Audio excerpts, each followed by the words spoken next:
बिस्मिल्लाहिर्रहमानिर्रहीम। आज हम सीवी राइटिंग के बारे में we are going to discuss about CV writing, CV curriculum vitae. Basically एक जनरलाइज ये लेक्चर है। मज़ीद स्पेसिफिक डिटेल्स हम नेक्स्ट वीडियोस में डिस्कस करेंगे। जनरली सीवी क्या है, उसमें क्या चीज़ें होती हैं। So first of all, CV को डिस्कस करने से पहले why do we need to write CV, मैं आपसे एक बहुत अहम कोटेशन शेयर करना चाहता हूँ। It is usually said that you don't get what you deserve, but you get what you negotiate. So CV, professionally, when you are floating yourself in the market, तो आपका एक सेलिंग टूल है। आपका selling tool ऐसे है कि आप अपनी जितनी कीमत लगाएंगे मार्केट में अपनी सर्विसेज की, उतना महंगा आप फरोख्त होंगे।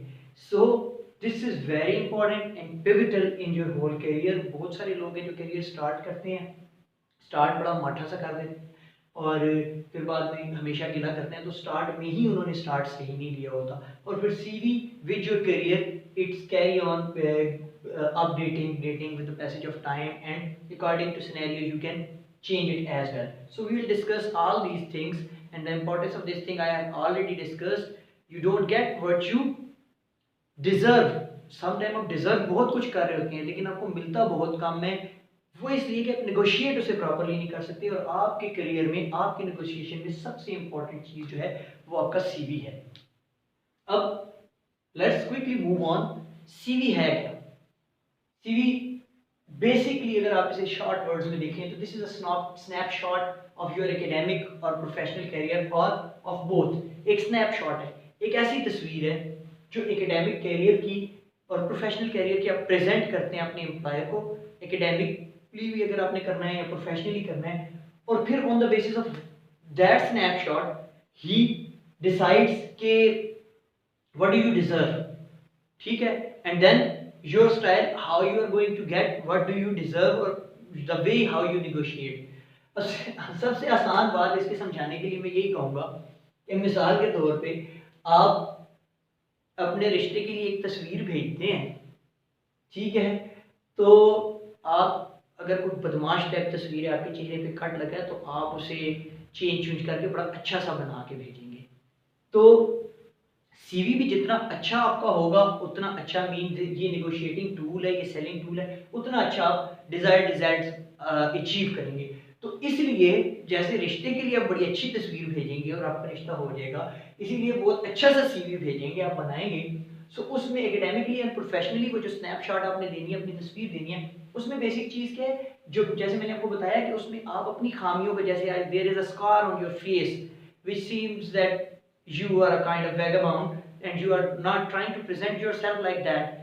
तो in the same way आपकी अगर करियर में, प्रोफेशनल करियर में कोई स्कार्स हैं, कोई ऐसी चीज़ें हैं, तो उनको आपने हाइड करना है। तो बेसिकली बेसिक प्रिंसिपल याद रखें, जब भी आप सीवी बना रहे हैं you have to highlight your strengths.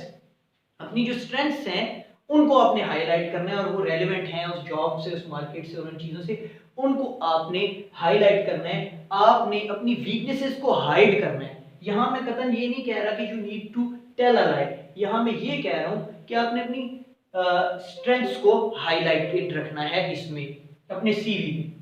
अब स्ट्रेंथ्स को कैसे हाईलाइट रखना है, इसके लिए आप मार्केट सर्च करेंगे, क्या चीज़ें रेलेवेंट हैं, क्या चीज़ें नहीं हैं, और आप जिस जॉब के लिए अप्लाई कर रहे हैं उस जॉब के लिए आपने अपने आप को बहुत रेलेवेंट शो करना है। सो ये तमाम चीज़ें आपके सीवी को एक बहुत बेहतर सीवी बनाएंगी।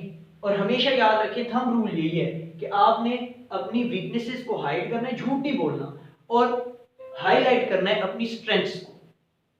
देन आपने जब ये बनाना है तो इसमें एक और चीज़ है कि इसमें बहुत लंबे लंबे सेंटेंसेस लिखने की जरूरत नहीं। You know this is entrepreneur word and you are applying, लोगों के पास इतना टाइम नहीं है। लेटर राइटिंग में आपको मैं बॉटम लाइन का बता चुका हूँ, हर कोई बॉटम लाइन पे पहुंचना चाहता है, तो इसलिए आप फ्रेजेस लिखें जैसे कि मैं अभी आपको आगे डिस्कस करूंगा, rather than complete sentences। और अपने सीवी को इस तरह प्रेजेंट करें जैसे आप थोड़ी सी सर्च करें, आपका जो एम्प्लॉयर है जहाँ पे आप सीवी जमा करवा रहे हैं उसको क्या क्या चीज़ें रिक्वायर्ड हैं, व्हाट डज ही नीड। सो उसके जहन में जो ब्लैंक्स हैं, बेसिकली उसको साइकोलॉजिकली टैकल करते हुए उन ब्लैंक्स को आपने फिल करना है। तो आपने ऐसे प्रेजेंट करना है अपना सीवी कि उसकी जो रिक्वायर्ड ब्लैंक्स हैं उनको आप फिल कर रहे हैं, और आपका रिसीवर और एम्प्लॉयर की जहन में जो एक चेक लिस्ट है, वो जो चीजें आपने देखना चाह रहे हैं आप उनको हाईलाइटेड करके प्रेजेंट करें। सो दिस इज हाउ कि आप अपनी इस एक स्नैपशॉट को, अपने सीवी को एक बड़ा खूबसूरत तरीके से डेवलप करेंगे ताकि आप इससे मैक्सिमम गेन कर सकें। This will bring you on the table to negotiate that. अब ये सारी चीजें अप्लाई कैसे होंगी, जनरली हम डिस्कस कर लेते हैं। जनरली अकॉर्डिंग टू हर्टाग मर्फी, मैं रेफरेंस भी दे दूं, ये 6 कंपोनेंट्स उसने डिस्कस किए जो सीवी में नेसेसरीली होनी चाहिए। इन 6 कंपोनेंट्स में पहला जो सेक्शन है उसे हम कहते हैं ओपनिंग सेक्शन। ओपनिंग सेक्शन में first you made your title. ए है कि आप अपना टाइटल बनाते हैं, टाइटल में आपका ऊपर नाम आ गया, आपका एड्रेस आ गया, योर सेल नंबर और आपकी Facebook ID, whatsoever, whatever you want to put here, जैसे आपने देखा होगा एक टाइटल बना होता है। There is no strict rule कि आपने अपना टाइटल लेफ्ट साइड पे अलाइन करना है, राइट साइड पे अलाइन करना है, सेंटर में अलाइन करना है, जैसे आपको खूबसूरत लगता है आप अपने टाइटल को करेंगे।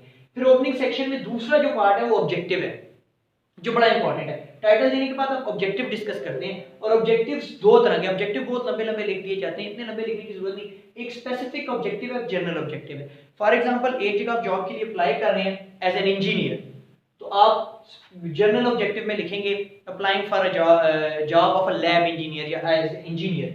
और अगर आप मैकेनिकल इंजीनियर और मैकेनिकल में भी पर्टिकुलर या कंप्यूटर साइंस में एक पर्टिकुलर फील्ड से रिलेट करें, तो टू सर्व एज उस पर्टिकुलर फील्ड का नाम लिखेंगे। तो ये स्पेसिफिक हो जाएगा, ये जनरल हो जाएगा। एक आप जनरली सीवी बनाते हैं जो हर जगह भेज देते हैं, एक आप मार्केट सर्च करके उसको चेंज करते हैं, जैसे मैंने अर्लियर कहा था अपनी स्ट्रेंथ्स को हाईलाइट करते हैं, तो वो आप स्पेसिफिक बताते हैं। अब जहां पे मैं ये जो बात कर रहा था कि अपने इसे रेलेवेंट रखना है, तो यहाँ पे अगर आपको पता है कि वो मैकेनिकल इंजीनियर की जॉब है, वो कंप्यूटर साइंस की है, लेकिन उन्हें पर्टिकुलरली इस फील्ड में सॉइल मैकेनिक्स में उन्हें बंदा चाहिए, उन्हें ऊप्स का बंदा चाहिए, तो वहां आप स्पेसिफिक में लिखेंगे। तो मैंने आपको जो बताया, आप फिल इन द ब्लैंक्स, जो उसके माइंड में रिक्वायरमेंट है आपके एम्प्लॉयर में, उसको पूरा करें। तो आपका ओपनिंग सेक्शन आ गया। फिर उसके बाद दूसरी चीज आपकी आ गई, आपका ऑब्जेक्टिव। अच्छा, जब आप सीवी बना रहे होंगे डायरेक्टली सीवी, आपने देखा होगा उसमें ओपनिंग सेक्शन की हेडिंग नहीं देनी, टाइटल की भी हेडिंग नहीं देनी। टाइटल ऐसे ही बना होता है और ऑब्जेक्टिव की हेडिंग देके और उसके आगे स्पेसिफिक या जनरल लिखने की जरूरत नहीं, ये मैं आपको यहाँ बता रहा हूँ। अब जो ऑब्जेक्टिव है उसको मेंशन कर दें। ये हो गया फर्स्ट पार्ट। देन सेकंड जो है इसका, वो आपकी एकेडमिक क्वालिफिकेशंस हैं। ठीक है, एकेडमिक क्वालिफिकेशंस जो हैं आपकी, उनको एकेडमिक क्वालिफिकेशंस में आपने ये नहीं लिखना I did BS in computer science in mechanical engineering from this institute in this year. आप उसको हाईलाइटेड वे में लिखेंगे। बीएस जो आपका ग्रेड है, जो आपकी पोजीशन है, उसको लिखेंगे।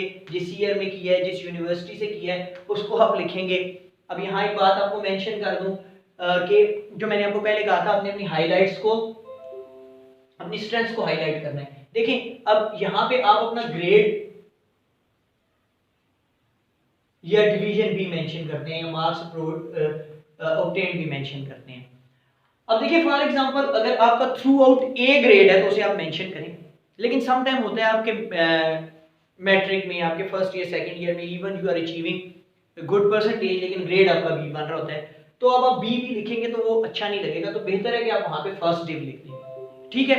दूसरी चीज, फॉर एग्जांपल अगर आप एक इंस्टीट्यूट से कर रहे हैं इंजीनियरिंग, फॉर एग्जांपल आप स्वीडिश कॉलेज से कर रहे हैं, तो आपको पता है स्वीडिश कॉलेज और अगर आप यूईटी टेक्सला लिख रहे हैं तो दोनों में क्या डिफरेंस होगा। तो यहाँ पे डेफिनेटली आपकी डिग्री यूईटी टेक्सला की होगी, तो यहाँ पे आप यूईटी टेक्सला भी लिख सकते हैं, वो ज्यादा बेहतर है। So this is the way I was telling you how to highlight your strengths and hide your weaknesses. यहाँ पे जो भी बात मैंने आपको बताई, आप झूठ नहीं बोल रहे हो, ना झूठ बोलना है, लेकिन आपने वो चीज प्रेजेंट करनी है जो आपको बेनिफिट दे और आपका पॉजिटिव इमेज बिल्ड करे।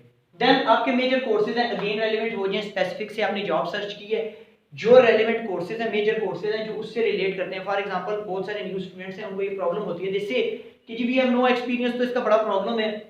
सम टाइम हमारे मुकाबले में जो पुराने एक्सपीरियंस लोग आते हैं तो हमें प्रॉब्लम होता है। सो वहां पे आपको जो चीज एडवांटेज दे सकती है, मीन अब आप यूनिवर्सिटी से you have just pass your exams और आपने कुछ नए अपडेटेड कोर्स पढ़े हैं जो पुराने एक्सपीरियंस लोगों के पास नहीं पढ़े थे। So you can mention those courses, लेकिन यहाँ जो मेजर कोर्सेज आप मेंशन करेंगे, you should know about them. ऐसा ना हो कि you are mentioning here a course and you don't know about it, and then the interviewer is asking about the course, you even don't know the definition. So then you can put here your major courses that you have studied over there. Then this is the qualification section, this is the second part. Then the third one is your experience. अब आपका experience है, for example you are manager है, manager production है, आपका designation आ गया, PF वहां में है, इतने से इतने अरसे तक है, क्या जॉब की क्या था, तो इसको भी again you are not writing I have worked as a manager production, वो आपने कंप्लीट सेंटेंसेस में लिखने, इस तरह लिख दें, ठीक है। देन फिर अगर आपने वॉलंटियर वर्क, फिर आप जॉब डिस्क्रिप्शन अपनी मेंशन कर दें, आपकी जॉब डिस्क्रिप्शन क्या थी। फिर उसके बाद इसका बी पार्ट है, अगर आप ऐड करना चाहिए volunteer work. Volunteer work, what is volunteer work? Sometimes you have done something your own self for the betterment of the society. तो आपने फॉर एग्जांपल जब अर्थक्वेक आया था, जब फ्लड्स आए थे, तो लोगों की हेल्प आउट किया, तो वो वॉलंटियर वर्क वहां लिख दें। लेकिन again I am telling you, don't tell a lie. अगर आपने नहीं किया तो कहने की जरूरत नहीं है, क्योंकि हो सकता है आपसे इंटरव्यू में पूछा जाए तो आप उसका जवाब ना दे सकें। तो ये आपका हो गया third part. Then another thing I was telling you कि आपने अपनी स्ट्रेंथ्स को हाईलाइट करना है, वीकनेसेस को। अब एक जो एंट्री लेवल का बंदा है, जो नया अपने आप को जॉब के लिए अप्लाई कर रहा है या एकेडमिया के लिए, तो उसकी क्वालिफिकेशंस ऊपर आएंगे, एक्सपीरियंस नीचे आएगा, क्योंकि एक्सपीरियंस उसका बहुत कम है, ना होने के बराबर है। और इवन आपकी इंटर्नशिप्स वगैरह हैं तो उनको आप एक्सपीरियंस में डाल सकते हैं। लेकिन जो मैंने कहा सीवी आपका आपके करियर को ग्रो करता जाता है, जो आप ग्रो करते हैं, समटाइम आपका 10 साल का एक्सपीरियंस हो गया, तो कोई नेसेसरीली नहीं कि आपने क्वालिफिकेशन भी ऊपर लिखनी है, आप एक्सपीरियंस को उठा के ऊपर ले जाएंगे। Mean you have to highlight your strength, फिर एक्सपीरियंस आपका ऊपर आ जाएगा और एकेडमिक क्वालिफिकेशन आपकी नीचे आ जाएगी। सो ये आपके 3 पार्ट्स हो गए। देन फिर आपने अपने करियर में कोई अचीवमेंट्स गेन की हैं, कोई आपका रिसर्च इंटरेस्ट है फॉर एग्जांपल, और कोई एक्स्ट्रा करिकुलर एक्टिविटी है, for example you were captain of the cricket team, या आपका एक डिक्लेमेशन कॉन्टेस्ट में आपने विन किया है, so you can mention those things here. Again here research interest, for example आप एक जगह अप्लाई कर रहे हैं, एकेडमिया में अप्लाई कर रहे हैं, तो एक रिसर्च एरिया है, मीन आप बाहर स्कॉलरशिप्स के लिए भी अप्लाई करते हैं, तो समटाइम आप सीवी भेजते हैं, तो आप अपने प्रोफेसर के रिसर्च एरिया के साथ अगर आपका रिसर्च एरिया मैच हो रहा होगा, तो things will be easier for you. So here again you are making it more relevant by putting this research interest here. फिर आपकी कोई हॉबीज वगैरह हैं, ये ऑप्शनल है, ये भी आप मेंशन कर सकते हैं। हॉबीज पॉजिटिव, ये ना हो कि आप लिखेंगे वी यूज सोशल मीडिया, तो जाहिर है आपका एम्प्लॉयर सोचेगा ये तो सोशल मीडिया यूज करता रहता है, ये तो फेसबुक यूज करता रहेगा, so why I am going to hire him, so better fire him. तो पॉजिटिव कोई हॉबीज हैं तो उनको जरूर मेंशन करें। फिर लैंग्वेजेस और कोई और एक्स्ट्रा इन्फॉर्मेशन, यानी कि कोई और आपने एक्स्ट्रा कोर्सेज किए हुए हैं, कंप्यूटर कोर्सेज किए हुए हैं, या ऐसे कोर्सेज किए हुए हैं जो आपको बेनिफिट दे सकते हैं, so you can mention those here. Languages mean for example you are going to apply in a multinational company and that is in a far off regional area of KPK, और आपको पश्तो आती है, तो जब आप अपने सीवी में पश्तो को भी लैंग्वेजेस में मेंशन करेंगे तो that will be beneficial for you. आपका एम्प्लॉयर सोचेगा कि यहाँ पे लोकल कम्युनिटी से he can communicate well and research gaps will not communication gaps will not over there, so it can benefit you। even जो सराइकी इलाके में कोई है तो सराइकी लिख सकता है। जो भी लैंग्वेजेस आपकी हैं, अगर आपको एक्स्ट्रा लैंग्वेजेस आती हैं, उन पे ग्रेप है, so you should mention that can give you benefit at multinational companies और किसी भी लेवल पे, ये आपको बेहतर पता है जहाँ पे आप अप्लाई कर रहे हैं। then after this there is personal details, sometimes personal details को ऊपर लिख दिया जाता है, लेकिन प्रोफेशनल सीवी में ये रिकमेंड किया जाता है अकॉर्डिंग टू हेड मर्फी आपको यहाँ लिखना है। पर्सनल डिटेल में जो भी आपकी पर्सनल डिटेल है, फॉर एग्जांपल आपका फादर्स नेम, अगर कोई मैरिड है तो उसका husband's name, CNIC number, your marital status, आपकी आई साइट, अगर आप फॉरेन कहीं अप्लाई कर रहे हैं तो अपना पासपोर्ट नंबर, फिर आपकी वेट, ये वेट बेल्ट आई साइट, अगर आप किसी आर्म फोर्सेस वगैरह में अप्लाई कर रहे हैं जहाँ पे आपकी फिजिकल स्ट्रेंथ का देखना जरूरी है, तो वहाँ आप मेंशन कर सकते हैं। So accordingly you can put your biodata, your details over there, ठीक है।